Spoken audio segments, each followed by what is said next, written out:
Christians Who Drink Whiskey and Their Open-Minded Friends is brought to you by Funny&Amen. If you want to support this podcast and haven't seen any of our other content, head over to our page at patreon.com/funnyandAmen. For just $2 a month, you can watch our podcast a whole week early and see exclusive stand-up comedy that can't be seen anywhere else. For only $5 a month, you'll have access to the podcasts, the stand-up, and behind-the-scenes content, exclusive first looks at new comedy projects we're working on, and bonus, we're going to send you a t-shirt. Head to patreon.com/funnyandAmen to see all we have to offer. That's patreon.com/funnyandAmen.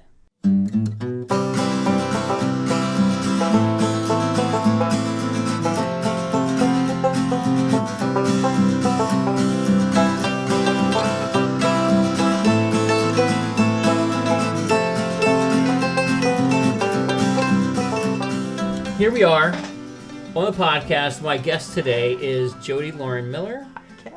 And it seems like only a moment ago we were recording the intros for today. Seconds, if not, for Funny&Amen. We've been coming at you for 3 days. For 2 days. For 1 day. Now yesterday. Now we're here. So, Jody is a film director and a comedy director, and we orbited each other for a little while, and I was like, who's this girl that's doing comedy? Everyone orbits Kev. No. Everyone orbits you, Kev. Well, I am the center You're of the universe. universe. You're the center of production I'm the center of my universe. That's what your wife says. Yes. She knows me. Anyway, we got a lot of things. Thank you. Someone brought munchkins. I mean, what do you bring the guy who has everything, Kev? Munchkins. You bring a munchkin. And I was so excited because you were, as a comedy director, you were just like, what can I bring that would be funny? And you brought, you tried to bring Welch's grape juice. I bring Welch. So when you hire Jody, make sure you get a producer. No. That's so true. I speak about myself as including. No, look, insult, then recover. That wasn't an insult, though, because I worship a good producer, because I don't want to do any of that stuff. 100%. I don't want to go find the Welches. No, I've done that. Today, we're on low-key. We're not like... There's no producers, and there's only one camera. And you know what? This will pass. Well, it's grapey. After the fizz goes away... You know, by the time we actually shoot this... I did see an energy drink that was purple, and I'm like, oh, bring that to be hysterical. And then by the time we shoot this scene, this will be grape juice. And first, let's have... Did you notice how you called it a scene? I know. So we get multiple takes, which is cool. I brought some glasses that are perfectly sized for communion. Well, I think as you're talking about that, I think I need to address like where I'm at. Because what am I doing here, Kevin? Because, okay, funny, I can even leave that to you. Yeah. Amen. Yeah. All yours. He's a good Christian boy. I'm not really There's no such thing. Cat. There's no such thing as So Christian. I don't know what I'm doing here, but I'm happy to. All right. So if you haven't figured out by now, audience, did I blow the whole thing? I invite random people to my basement. Random, really? We're in a basement. People that I want to have a good conversation with, and. You know, we talk about a lot of different things, but at one point I'm going to ask you, what do you think of Jesus? Okay. You know, and then, but... That'll be a quickie. Yeah, and it always ends up longer than you think. Than you think.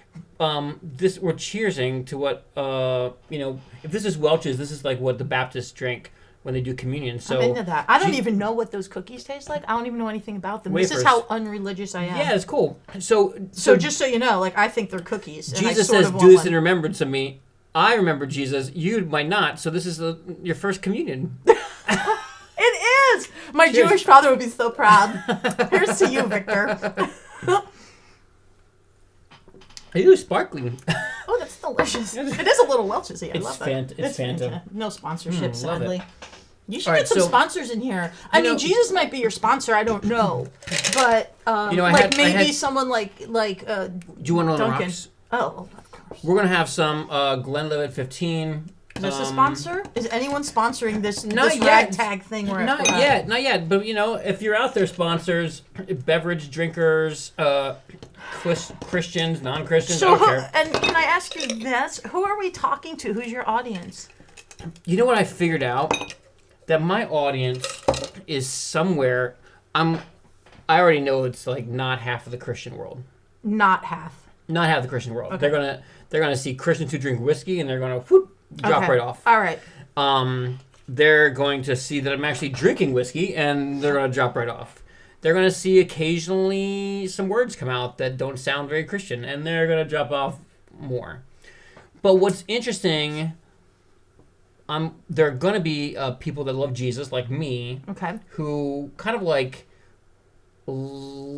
just are excited about life and aren't kind of scared of going into like conversations or into rooms with people that don't believe the same thing. Tricky time for that sort of Tricky thing. time for that. Tricky time. Yes, it is. People got to be open-minded, even the Christians. Oh. And so it'll be open-minded Christians, I would imagine. And I think that there are some hardcore, on the far other side, there are some hardcore atheists that are probably going to like, when I introduce Funny&Amen to people, I get like 2 responses. One, people like start walking away. I think I'm going to start preaching to them. Okay. The Christians who are like, oh, cool, amen, preach it. We're on the same team. Yeah, okay. And then I abbreviate Funny&Amen as F&Amen. And then it gets really funny. Then it gets interesting because the people that were walking toward me, some of them start walking away fast, or they don't laugh at that joke. Yeah. It's the people that are. What I find the most fun about that joke is it sorts out my audience really fast. Okay. And it really, the people that were walking away when I said amen before, Yeah. and I say F&Amen, they're super engaged. What? And I can get into a conversation, not one of those like holiday conversations about religion, Yeah. with you and your uncle who's like trying to convert you. I can get into a conversation about religion and Jesus like so fast. And that's my thing. I love Jesus. Why should I talk about him? Okay. I like that. But there are people who have been hurt by churches or religion or whatever, and they just don't want anything to do with anybody who's going to be proselytizing. So how racy are we here on the podcast? Should we keep it G? There's been some. I don't want to be PG. offensive because some things I find funny might. There have been some. PG. No. Can we do PG-13? 13, deal. 17, pretty 17. I don't care. Oh, there's some things. There's some things that are. We're talking. I had my friend, a friend one who we were talking about alcoholism. What is a movie like what was that movie with Meg Ryan and all the what was the alcohol movie? I don't know. It was Animal House. What's alcohol? About the recovering alcoholic? Yeah. No, wasn't that wasn't the one. No, shoot. Anyway, When a Man Loves a Woman. Okay. Oh, that's not a comedy. Yeah, not a comedy. But I guess my question is, what's that movie rated? What's I see what you're saying. What's a movie rated? Right. Got to be rated to have a real deep conversation. Wow. Okay. What's the I'm happy Bible? to be here, what's the pal. Bible? What's the Bible rated when it talks about guys going to prostitutes and A Bible rating. Yeah, I mean, if you converted the Bible into a full length movie, I mean, it'd be like days of content. Hasn't someone done that before? Almost, they've tried. But if you actually like didn't, wash over the prostitutes and the demons and all that stuff, what would be rated? Well, don't wash over. Well, here's to the demons and the prostitutes anyway. Don't To wash the over demons them. and the prostitutes. All right, let's drink whiskey like men. Yeah, that's a man drink. Yeah. Right there. Yeah. Hey, we're here, Funny&Amen, and we're day drinking. It's day drinking. Yeah, well, because I'm like an old person. Like you said, what time do you want to Yeah, well, yeah, we're get together. So So if I could eat lunch at 11, and Drink then some eat whiskey at dinner, 1. drink some whiskey at 1, eat dinner at 4. Yeah. That's So you briefly mentioned that your heritage, at least, is Jewish. Yes. All right, cool. Your dad's Jewish. Yep. Anybody practicing in your? My father, at least in his, I think as he's gotten older, he's adopted it more in his way that works for him. Yeah. As opposed to such a formal thing, but his whole life's been really a formal kind of. So he goes to synagogue. What's Yeah, I think lately, if he's not going, then he's like he told me the other day. He goes, "Yeah, I went to services online." Yeah. I'm like, "All right, Dad." Good. And he was in a good mood, and I'm like, keep going. Nice. Going. Yeah. So did you grow up? No, I'm a little like religion doesn't. It's not. Maybe because of my upbringing, I don't know. This is so funny to talk about. With yeah. Don't talk about these things. Just because I'm not generally religious, and I think people who aren't don't like sit around and have these conversations. Yeah. Do you know what I mean? And I think often, like we all do, especially in these times, we are kind of hanging with our like-minded crews. Yeah. So it's a little interesting to talk about this stuff. I have. Oh God, I hate to say this to you or like on a podcast. I don't have a connection to religion. Yeah. Nor do I. It's not like it strikes all these great memories from being a child. Yeah. It was a lot of have-tos and go, and my sister and I, we didn't go to Hebrew school, so by my dad's part of the family, I wasn't exactly like looked on in the most loving way. So we kind of always felt a little black sheepy, but and then when you do go to the religious stuff with the more practicing part of the family, you don't know what's going on. You just kind of like, it's such a have to, and it's such an, unpleasant experience. Yeah. And it's, like always like, sit there, look right, dress right. So this is my connection to any religion when I was younger. Yeah.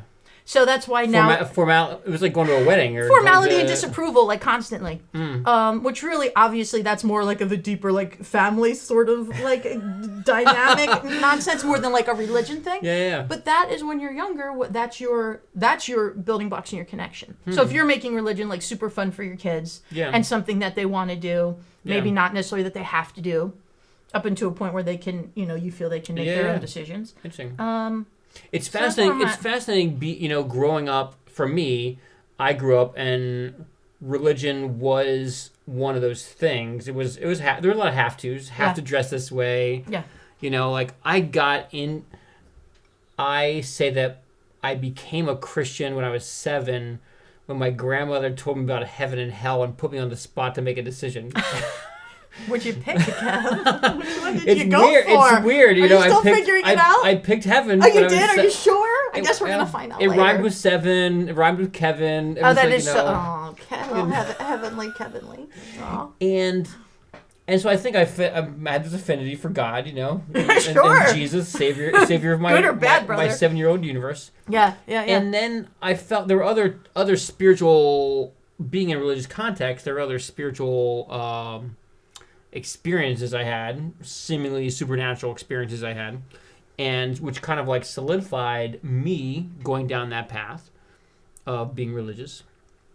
But there was still like this dichotomy. You talk about the parental thing. There was still this dichotomy of like, hey, I'm like, I love Jesus now, and there's this like new thing like Christian rock and roll, and there's these, this Christian store in the mall and it sells like cool T-shirts. Right. And like more hip and cool. Yeah. And then, but I to go home, buy one of those T-shirts, go home, and my mom would be like, you can't wear that to church. Okay. And I'm like, it really like say the message. Like Jesus rock and roll. Yeah. This is it, Mom. Like, and I still can't wear it to God's house. He's gonna disapprove. He's gonna disapprove of my cool T-shirt. I got to honor him.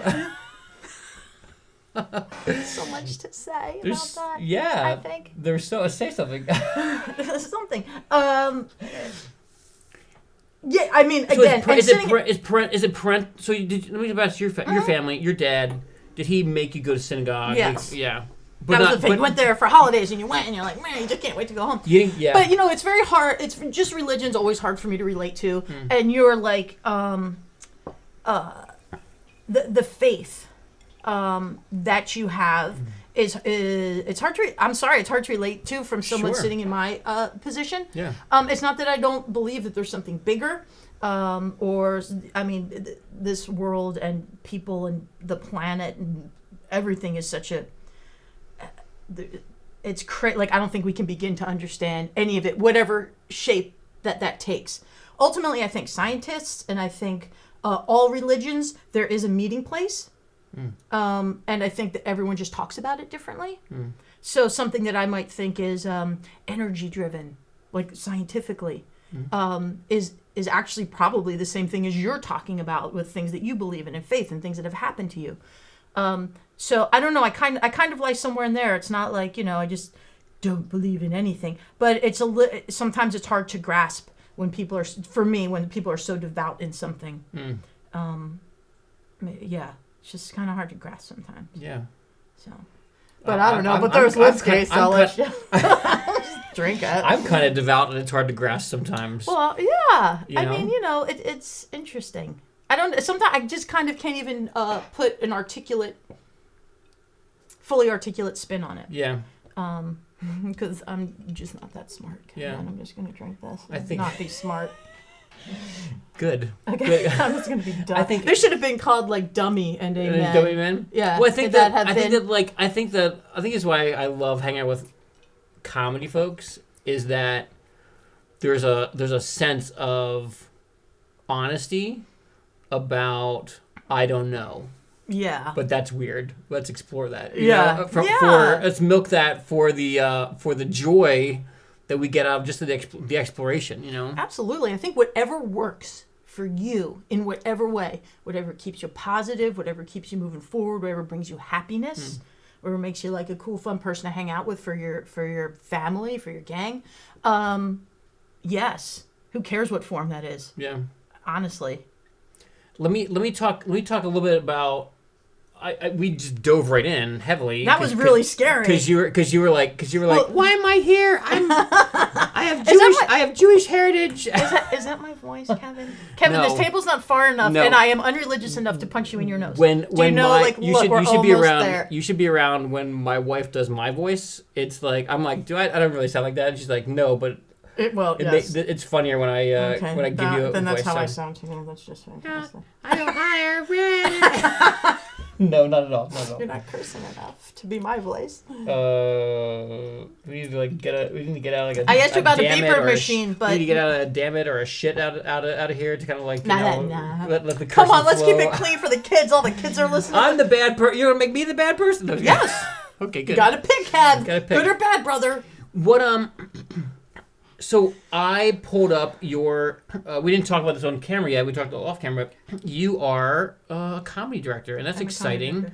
Tell me about some of the cool projects that you have done or doing. Oh boy, that's a broad one. Okay, so I like that you think everyone's watching your podcast as opposed to listening to it. So Kevin has these giant monitors up, and they happen just accidentally to have my work sitting on them, and I love that. I love that about you, Kevin.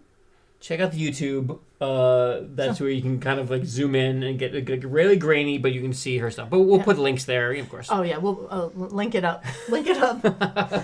Okay, so cool. Well, let's start. I've worked on a lot of really cool projects that I'm very proud of.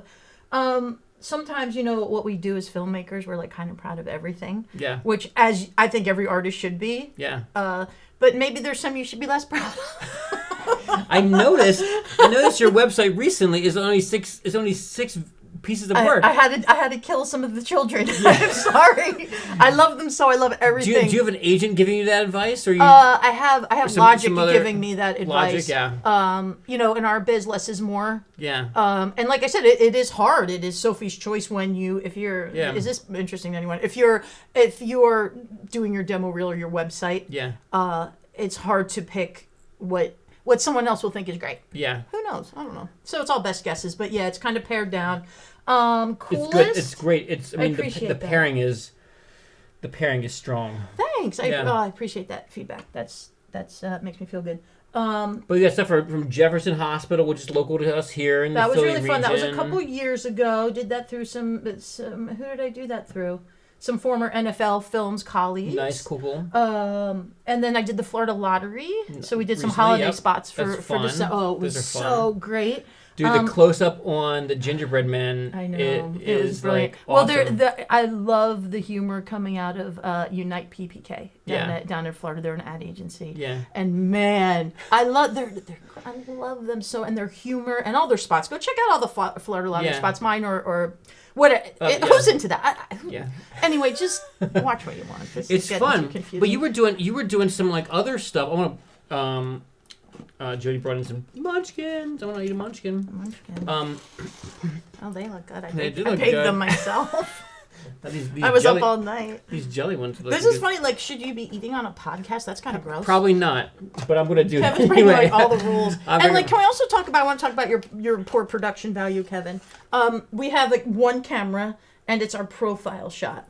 I'm not feeling good about where this is going. Sorry. It's good. So if you could not post that. Please do not watch Jody's podcast on YouTube. Please listen to it on Siri as you're driving down to Florida. Take advantage of their lottery tickets. That's right. So you were doing some a Twitter thing. A comedy Twitter thing, a regular... So this was called Skittered. Skittered, yeah. I started about 6 or 7 years ago. Yeah. I have a big improv comedy performing background. And it was just a great way to bridge... I got out of performing more as I, started to work and do things more. So Skittered, what we would do is we would take tweets at random. So we'd have a little gang sitting in the living room. We'd just keep going through Twitter. Take a tweet and then write a short, funny sketch about that tweet and do it like instantaneously. So it's the for the people involved, most creative challenge you could do. Yeah. And we turn that around so fast. Like I built a little stage in my house, and so we shot it right there, and we just wrote it, and someone would like say, "Hey, here's what I think we could do with this," and then everyone goes, "Boo, terrible idea." And so it was like a little mini SNL. And then someone would say something else, and build on it. And then we have a little sketch, and then we'd shoot it, and then we'd edit it, and then we'd put it up. So if you tweeted, "Hey, did this awesome podcast," we'd think of an idea, and within like 3 hours, you would have a video back about that tweet. That was a horrible, long-winded explanation, but we took tweets and made videos about them. Are you still doing it, or? So it's still in the ether. Yeah. Over the past like year or two, just it all falls like on me when we're there. Yeah. So we shoot it, I edit it, and then put it up, and it becomes a lot. Yeah. So I've had to kind of back burner that. Yeah. But I think Skitter 2.0 is going to make a big comeback. I think the guy sitting here in front of me should be involved. Because your Funny&Amen stuff is awesome. I'm going to show you after we're done with this. I'm going to show you our latest release that's coming out. It's called Kevin or Keith. Okay. I had the most amazing, for a comedy director, it's the most amazing experience. I got a chance to pitch to a former DreamWorks person. Okay. A movie idea. And awesome, name dropper. Awesome. I'm on the edge. It spiraled down into like a conversation. I was like, no, not interested. But he started giving me like a lot of career advice, and it's a wonderful thing. A Christian guy. Career advice that you liked? Yeah, hey, I'll take whatever advice I can get, especially from someone. Well, did you think it was valid career advice, or was it someone kind of sitting up a little? No, it was great. It was great. He was giving me his approach to the industry. Okay. LA executive. Okay. And then how did you know he was a Christian guy? How did you know that? He had done a. Does the topic come up because it was pitching in the world of Funny&Amen, or was it? No, he had kind of lectured about pitching to a group called the New York Faith and Film Breakfast. Okay. A bunch of Christians get together and bring in a speaker. Typically, they're talking about like how to sell a movie to Hallmark because the Christian movie industry and the Hallmark industry are like the same audience. Yeah. And he had he was heading in a different direction after he left DreamWorks and had a specific thing he was looking for. Okay. And so I found a project like that and pitched it to him over the phone, cold called him. And he answered. See, that's mysterious to me. Yeah, but here, check out the beautiful part of this is that at the end, when he told me no, the good Christian in him was like, "Well, I should pray for this guy and all this good, random cold calling he's doing." Oh my God! And so he starts praying for me. Okay. And starts praying, "Dear God, bless Keith and everything he's doing." Now Keith has a great career, and Kevin has nothing.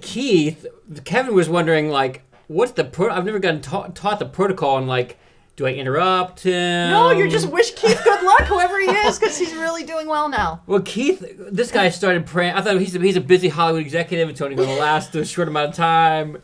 He's a prayer warrior. It was 5 minutes of Keith's family getting blessed and Keith pitches. Please tell me you didn't correct him. Please tell me you didn't correct him. No. I just let it go. I couldn't. Did you legally change your name to Keith so it applies? Oh, interesting. I haven't tried that. Yeah, Maybe I should. should. Yeah. God, if the blessings are still out there, They might be. I mean, I think some guy Keith took them. I can go collect them under a Keith bucket. Yeah. So our next short film is inspired by that wonderful moment. I love that. Yeah, but hopefully maybe by the time this comes out, it'll be free on the internet. Maybe it went on that pit. You have his phone number. But you're gonna get a preview. Oh. Yeah, today. Good. Okay. No, because I really do love your work. I'm not blowing smoke on the podcast because Thank you. No filters. What do you tell me as a? Because it's funny. Yeah. And like you were saying, when sometimes you can turn people off, blah, blah, blah, blah, blah, blah. So I'm a good audience for you to be turned off by any religious thing immediately. Yeah. But it's good and it's funny and you don't take yourself too seriously and you're able to, like the best comedy is when you can kind of flip it around and look at yourself and know why I think it's funny. Mm. So I just think it's clever and smart and funny. Good. Thank you. And it hits your marks. Thank you. All right. So you heard her. You heard me. But what's coming up?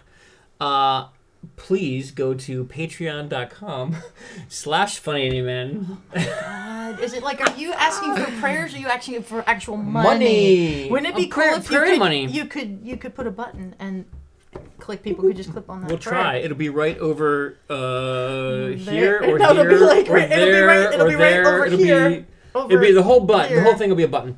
So check that out and we'll be right back. This is embarrassing. This whole thing is embarrassing. This whole thing. Turn it off. Who cares? I brought you here to be embarrassed. No. Totally. Does anyone care about any of this? I don't know. We'll see if we get like 12 views. 12. That's good. That's Jesus had 12 followers, so I'm watching the Messiah. I'm going to get tips for you. I'm watching the show on Netflix, Messiah. I downloaded it, and then I didn't have enough room for some stand-up comedy I was trying to download, and so watch Messiah. It's good. And the main guy, he's the Messiah guy. Yeah. I'm only a couple episodes in, so I'm gonna have to get very good looking. So you'll enjoy that. And because I like looking at good-looking men. Why wouldn't you? I do. Okay, so they're beautiful to see. Should they? Look, why not? So he's really good looking, and it's really great. No, it's a really good. You like watching good looking men? I do. Well, I liked watching him, and he's very Jesus-like, so you would totally approve. I do want to see that. There's another show that is called The Chosen, which is it's more for the Christian audience, but I'd be curious to see what's it on. What's interesting? It's a gentleman I know and have communicated with and support, named Dallas Jenkins. Dallas Jenkins. Hi, Dallas.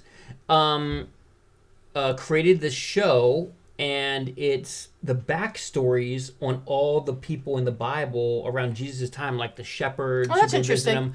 The backstory on like Peter.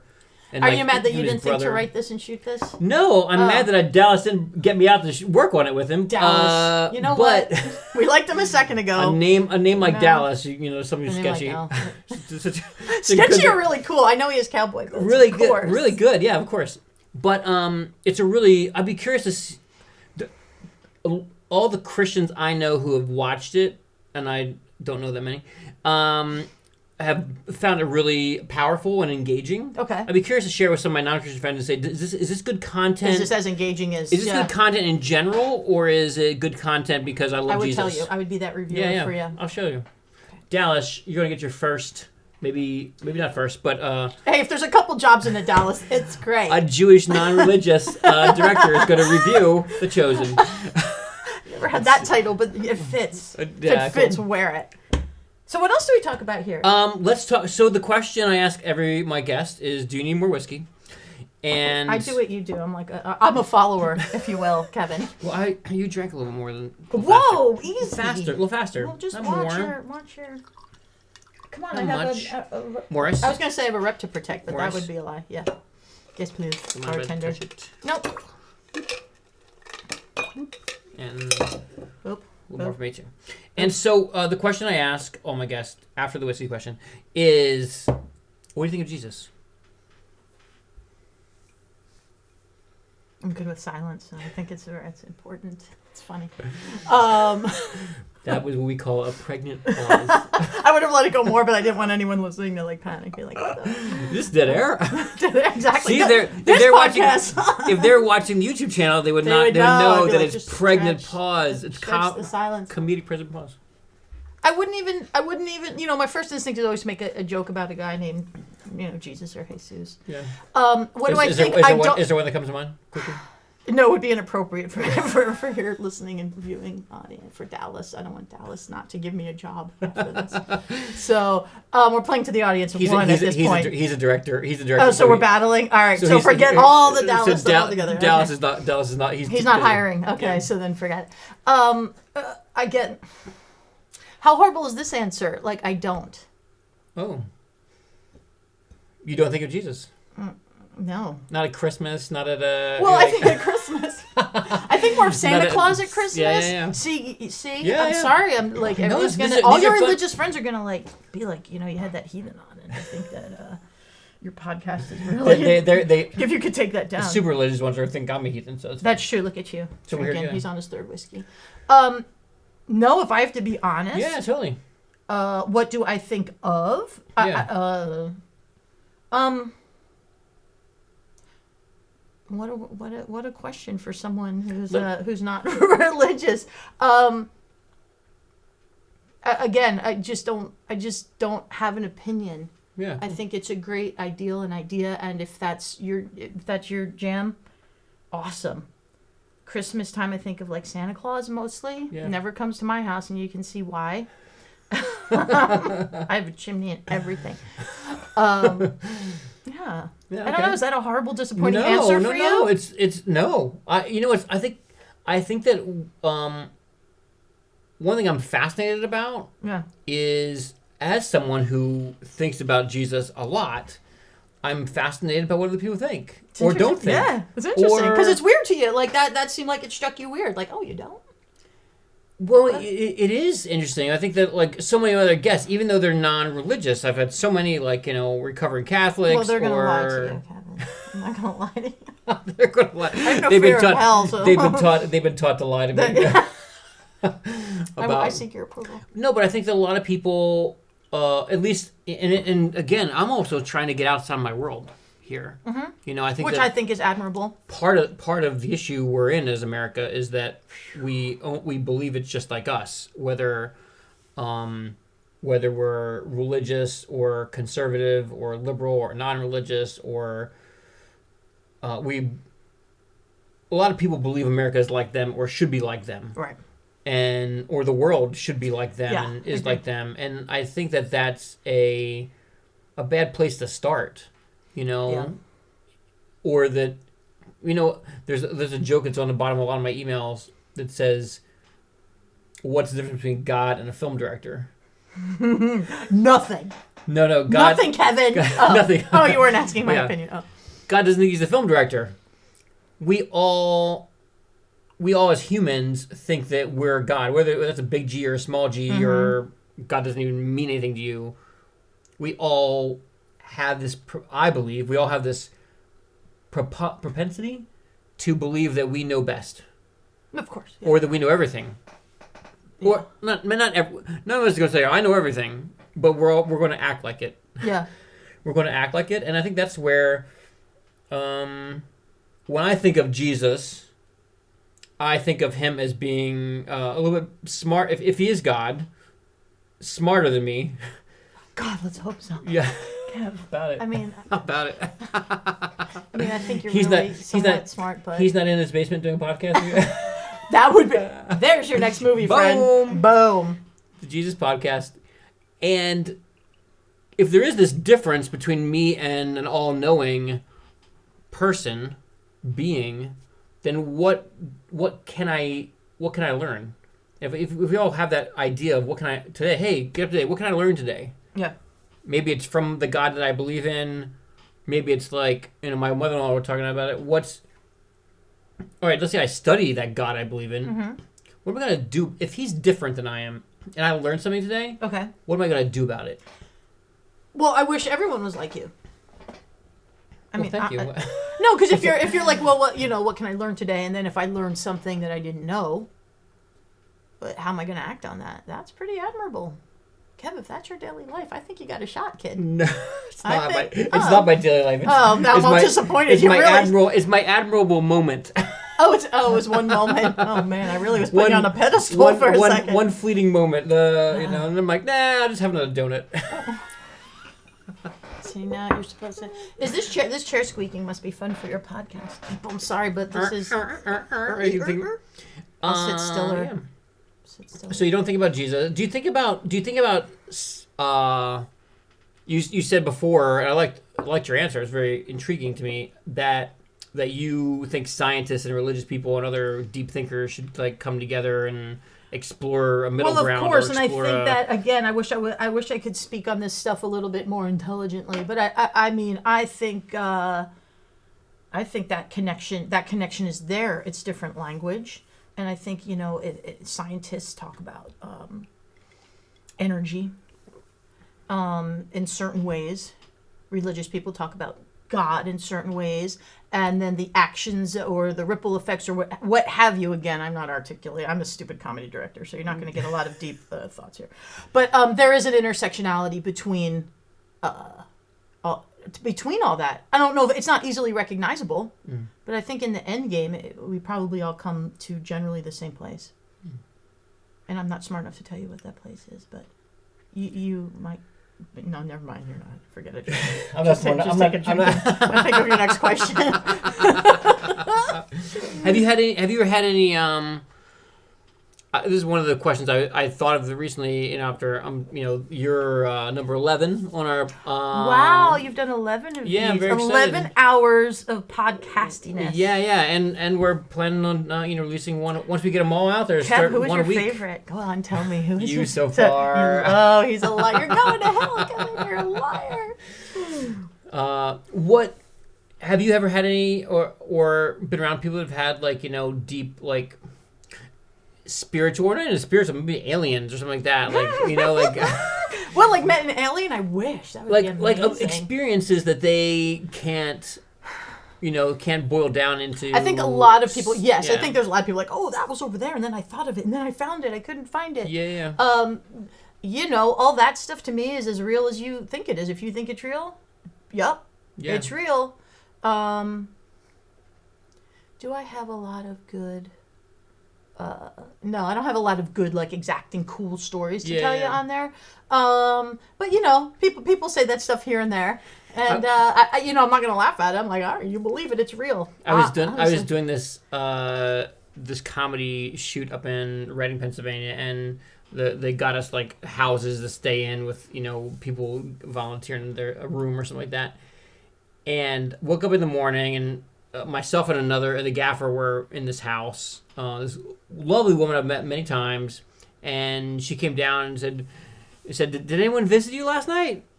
And I was like, "I think the gaffer stayed in his room." And so was that a no? No one visited you? I'm a deep sleeper, and I was like, "No one had visited me," but there were previous sightings of a ghost of a boy. So I've not experienced those spiritual kind of ghost stories, but they're out. Have you ever had anything like that or anything?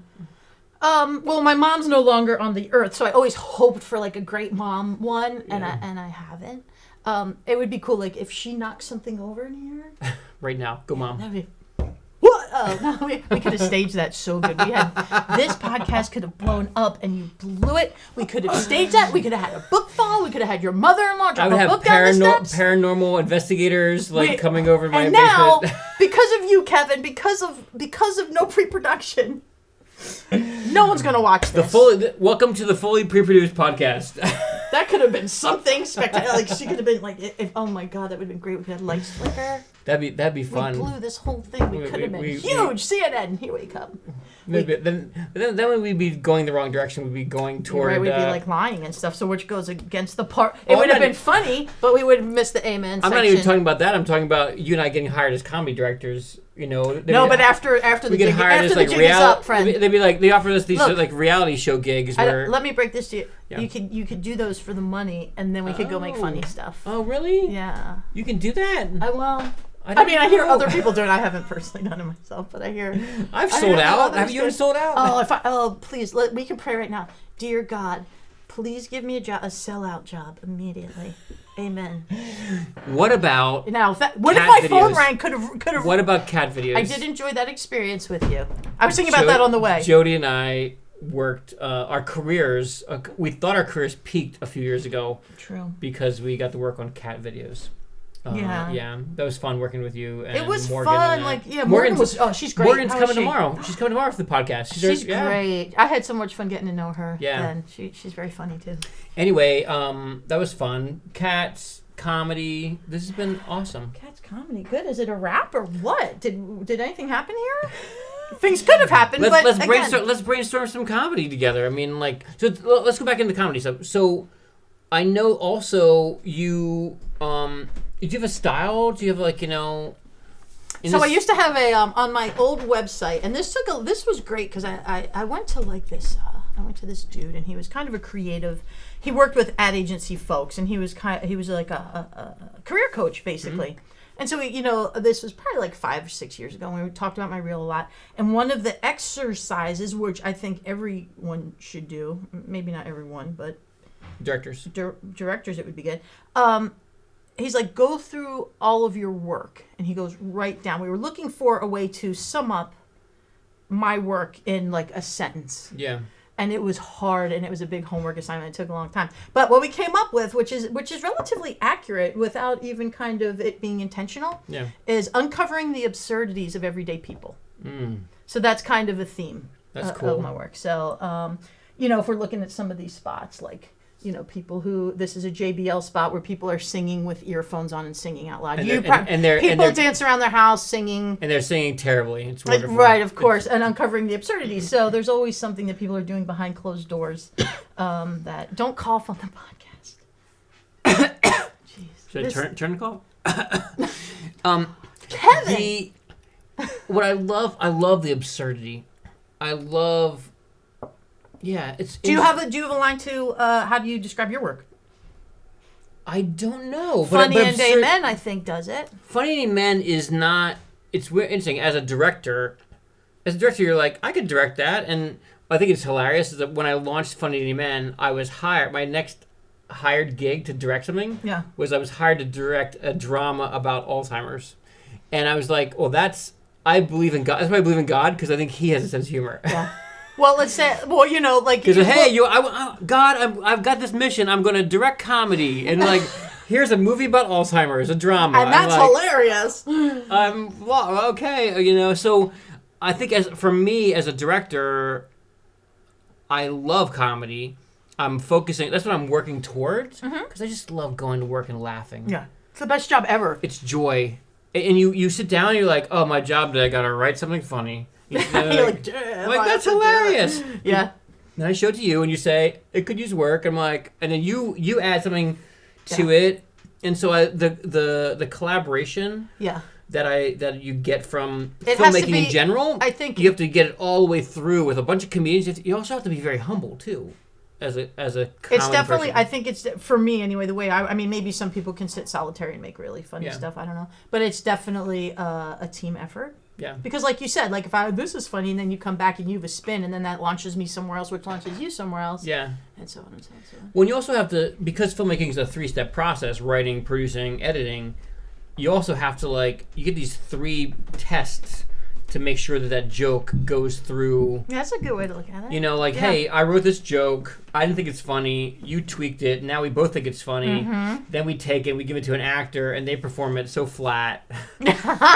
Well, then you cast wrong, Kevin. Yeah, but then you have to kind of work with them. Yeah. Work with the camera. But then you get to the really good editor who made it funnier than you ever thought that it was going to be. I was just editing last night with my friend, and we just put these 2 things next to each other, and all of a sudden a laugh popped out. Yeah. And you're like, you didn't expect it because you didn't direct it that way, you didn't write it that way, but so the 3 processes I think are great 3 times to kind of refine the funny, and if you don't get anything funny at the end, sometimes you don't. Yeah, it's hard. Comedy's hard. Comedy's hard. I mean, look at SNL. To me, it misses more than it hits. Yeah. And they have the best of the best of the best talent. Yeah. And you're like, how could everything not be a home run? Yeah. And it's because it's hard and it's subjective and it's. Yeah. It's tough. But everybody does it. It's a competitive, we're in a really competitive, it's competitive. It's a tough field, man. Have you ever done any stand-up? No. Just improv. You ever tried it? No, I've never. You did improv. Oh, yeah, I did improv for a long time in Philly, yeah. Well, what was that like? It was awesome. Yeah? Improv is the best skill set. It provides the best toolbox for a comedic director. So if you as an actor are stuck and I can get you there in a different way, then perhaps without a little improv background, I couldn't have gotten you there. I can talk the same language as a performer. So yeah, I think that I think every comedy director would do well to do a few years of improv performing. Note to self. Yeah, and it's storytelling. If you can a strong scene in improv, where you can basically say 3 lines and know who the people are, where they are, and what they're doing, you can execute that. You can execute a 90-minute love story. If you can tell a story like that, a nice, strong, tight story, you can really do anything. So I think the scene work in good scene work in improv is the key to everything. Who'd you name drop? Who'd you work with here in Philly? Oh my God. Everybody or? No, like I think like my 101 stuff was and this was like a really long time ago. Yeah. Dare I say, like I don't even know when I stopped doing improv. We're still doing it. We're doing it right here. We're doing it right now. Yay! I never quit. Yay. I started out the comedy sports stuff and absolutely like fell in love with the silly, goofy. Yeah. And then just kind of, you go through all the classes, you take some advanced classes, you meet all the crew that you love. Yeah. And then you go on for years in different forms of different groups. Cool. Finding every corner of every coffee shop that they'll let you be in. Till they kick you out. Hey, look, we did more shows in front of one person. Yeah. And I can't tell you, but it's all part of it. It's all part of the fun. That's awesome. Yeah. What's next? Anything fun coming up next? What's next? Everything's fun coming up next. So we shot, let's just take the basics. The basics are the quest for work never ever ends. The struggle is real. As I said, the competitiveness of our field. So it's always like trudging through that, getting new work, networking, making, new associations, blah, blah, blah. So that stuff that's a constant. Just reaching out and meeting new people, new producers, new reps, new ad agencies. So that's always on the table. We just shot end of last year. We did a short film which later turned into a pilot for a series called Scratch This. Oh yeah, I saw some. You've been like touring with. So we did really well. Yeah, we did really well. We got lots of awards. So it's about these 3 sisters have an undying sibling rivalry. Yeah. And these ladies, here's what it is. It's the 3 Stooges meets Bridesmaids. Nice. With a touch of like Always Sunny in Philly. I love that Bridesmaids. Kind of humor. Yeah, so it's like ladies that are having a sincere. It has heart and soul. Yeah. Because the family dynamics can be related to. Yeah. And it's 3 sisters. So we have the youngest sister, the middle sister, the Jen Brady saga of all that, and the older sister, and that dynamic. Yeah. But the great part is they will kick the ever living. Shit, she's gonna say shit, but she feels the Amen has made her not want to say that. They ever-loving fucking shit out of each other. They bash it. Boop. And it's incredible to watch. So there's a lot of physical comedy that we all kind of had to. I had to learn how to shoot, and they had to learn how to execute. And that's what makes it fun. Yeah, cool. So we went to shoot 3 more episodes, and that was really an adventure and wonderful. So it's episodic? So our hopes is actually to sell the series. Oh, cool. Like you could go on, there's a certain point you hit in your career, you could go on forever self-funding and trying to make web series. Yeah. And it's great to prove your prowess and to execute and to have something that you created, which is amazing, which can open doors for you. But with this project, we feel like we did the festival circuit for all of last year, and we won a bunch of awards, and we believe in this enough to get a few more episodes on their feet. Cool. And then see if it can take off from there. Nice, awesome. So the only way that will go on is if we're really taking off, and we believe in it very. And these were wicked smart women that I'm working with, way smarter. Like I can say action and cut, but they're running. They're amazing. That's awesome. They're running the show. Oh, they're improv. So they're ladies? New York actors. So we have Jessica Alexandra Green, we have Jessica Schur, and we have Laura Dowling Shea, and they are fantastic. First and foremost, they're incredible talent and actresses. Yeah. as most creatives now have to take their careers in their own hands, they have also cultivated, they are amazing producers. And if you saw the indie production we did up in the Hamptons to execute on these 3 episodes, it was mind blowing what these ladies pulled off as producers. Yeah. And they're performing, so they're producers, they're actors. Jessica Green's an editor. She wins awards all the time. She directs. I mean, these ladies win awards everywhere they go. It's awesome. So I'm sticking with this gang. Yeah. Because so far it hasn't failed. Like, you got to be smart. If you're not smart, you got to be smart enough to know who to hang out with. Yeah. So on this one, I think, it's just the best combination of people ever. So you won by hanging out with them. Absolutely, yeah. Just smart, ride their very coattails. smart. It shows how smart you are. See, right, I am. And now by hanging out with me, you just threw threw it all away. Threw it all away. Are we signing off here? We're signing off. Thank you very much for joining me. Thank you, Kev. This has been special. No, it's been fun. Thank you for having me in your basement. We didn't even get to talk about the basement. A lot of people can tell you what's hanging out around here. Well, that's the bodies are over there, and the rats. They sneak around over there. So. All right, let's go hit that heavy bag in the corner after we're done here.